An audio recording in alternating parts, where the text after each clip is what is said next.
President Trump now accusing former President Barack Obama of treason, and the former president is firing back. Let's bring in Doug Luzader. He is live in Washington this morning. Doug, good morning. Good to see you. Good morning. So this all stems going back to the 2016 Russia meddling in the Obama administration, who still has a spokesperson. They responded to this. Where does this all stand? Yeah, these accusations do get pretty complicated. There were investigations leading up to the 2016 election as to whether Russia was, in fact, trying to hack into U.S. election systems to potentially physically change vote counts in voting precincts across the country.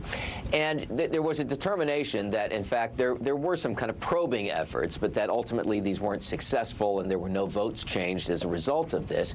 And then there was this other question about whether Russia meddled in the election in other ways, trying to engage in influence campaigns, for instance. And what the Trump administration is arguing here is that President Obama, in that brief period of time between the 2016 election and President Trump being sworn in, was trying to shift the narrative of the Russia investigation to eventually include allegations that there was collusion between the Trump campaign and Russia. And this, the president says, President Trump says, amounts to treason. What's next, Doug? We know that Tulsi Gabbard has sent a criminal referral to the DOJ. Where would this go next?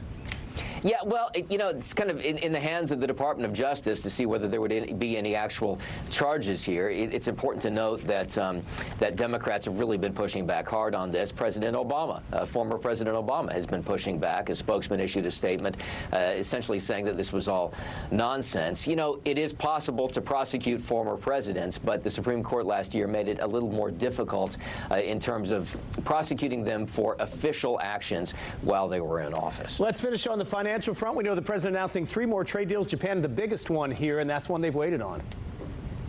Yeah, still a lot more to come, though. And, these are being, kind of rushed through right now because we have, there's kind of an eagerness from a number of these countries to reach deals because you have, on August 1st, a lot of these new tariffs kicking in. So, yeah, a lot of these big trade agreements are coming across the threshold now. Japan, of course, is a big U.S. trading partner. One of the big outstanding questions now is what happens with the European Union. Yep, that is a big one for sure. Just came back from there myself. Doug, great to see you this morning. Good to be with you.